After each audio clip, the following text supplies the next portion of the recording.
अगर आप भी लेना चाहते हैं देश दुनिया की तमाम जानकारी तो आज ही सब्सक्राइब करें हमारे चैनल को। साथ ही नीचे दिए बेल आइकन को जरूर दबाएं ताकि हर अपडेट आप तक पहुंच सके।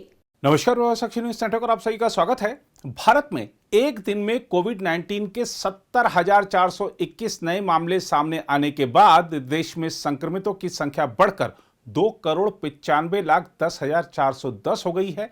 देश में 74 दिन बाद संक्रमण के इतने कम मामले सामने आए हैं। उपचाराधीन मरीजों की संख्या भी करीब 2 माह बाद 10 लाख से कम हो गई है।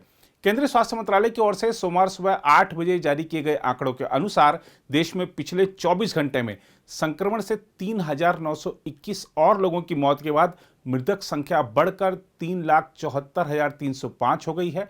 वहीं उपचाराधीन मरीजों की संख्या भी कम होकर 9,73,158 हो गई है, जो कुल मामलों का 3.30% है।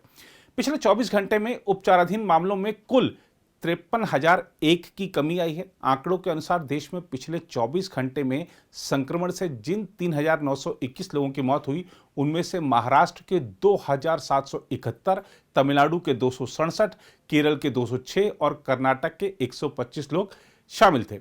इस बीच राष्ट्रीय राजधानी दिल्ली में करीब 2 महीने से बंद रेस्तरां मालिकों ने राहत की सांस ली है और दिल्ली सरकार के उस फैसले का स्वागत किया है जिसमें रेस्तरां को 50% की क्षमता के साथ उसमें बैठकर खाने की सुविधा देने की इजाज़त दे दी गई है।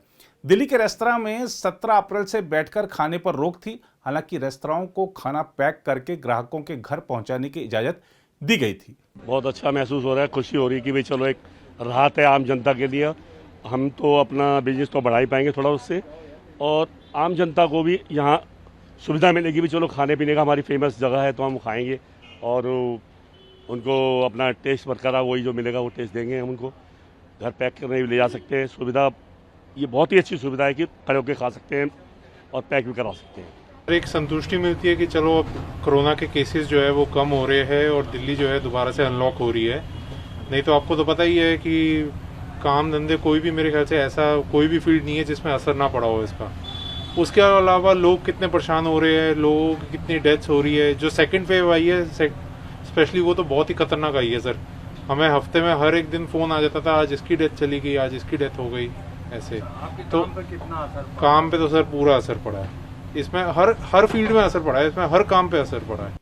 इसके साथ ही दिल्ली में लॉकडाउन हटते ही सड़कों पर ट्रैफिक बढ़ गया है, मेट्रो ट्रेनों में भीड़ बढ़ गई है और बाजारों में भी लोग बड़ी संख्या में देखे जा रहे हैं।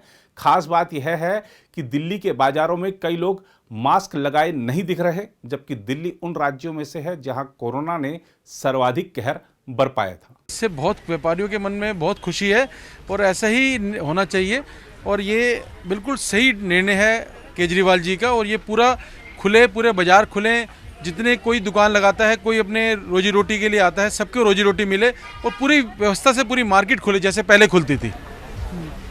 तो आपको क्या लग रहा है, दुकानदारी में कुछ इससे फर्क आया? सर, इससे हर दुकान खुलने से कस्टमर पूरा आएगा। जैसे चारों तरफ बाजार खुल के लगता था वैसे खुले और ग्राहक बढ़ेगा और बिल्कुल दिल्ली की अर्थव्यवस्था बढ़ेगी, दिल्ली को रेवेन्यू बढ़ेगा।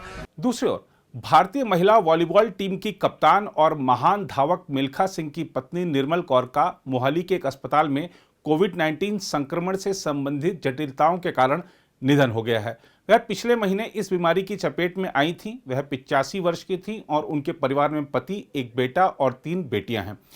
बयान में कहा गया है, हमें यह आपको सूचित करते हुए अत्यंत दुख हो रहा है कि श्रीमती निर्मल मिल्खा सिंह का कोविड-19 के खिलाफ बहादुरी से लड़ने के बाद निधन हो गया। उन्होंने बताया, वह मिल्खा परिवार की रीढ़ की हड्डी की तरह थी। वह 85 वर्ष की थी। यह दुखद है कि फ्लाइंग सिंह मिल्खा सिंह जी दाह संस्कार में शामिल नहीं हो सके क्योंकि वे अभी भी आईसीयू में चंडीगढ़ में भर्ती हैं। उधर अब अमेरिका के बाद ब्रिटेन के प्रधानमंत्री बोरिस जॉनसन ने भी कहा है कि उनका देश चाहता है कि वैश्विक महामारी कोविड-19 की उत्पत्ति के बारे में और जांच की जाए। दक्षिण पश्चिम इंग्लैंड में 7 राष्ट्रों के समूह G7 के शिखर सम्मेलन के समापन पर उन्होंने कहा कि हालांकि ऐसा नहीं लगता है कि यह रोग किसी प्रयोगशाला से उत्पन्न हुआ है, फिर भी दुनिया को खुली सोच रखनी चाहिए।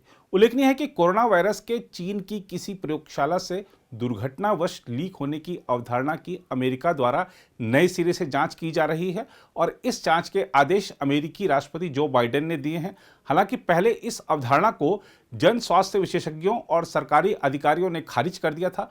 G7 के नेताओं ने कोरोना वायरस की उत्पत्ति के बारे में समयबद्ध, पारदर्शी और विशेषज्ञों के नेतृत्व वाली विज्ञान आधारित जांच की मांग की है। हालांकि कई वैज्ञानिकों का अब भी यही मानना है कि यह वायरस पशुओं से इंसानों में पहुंचा है।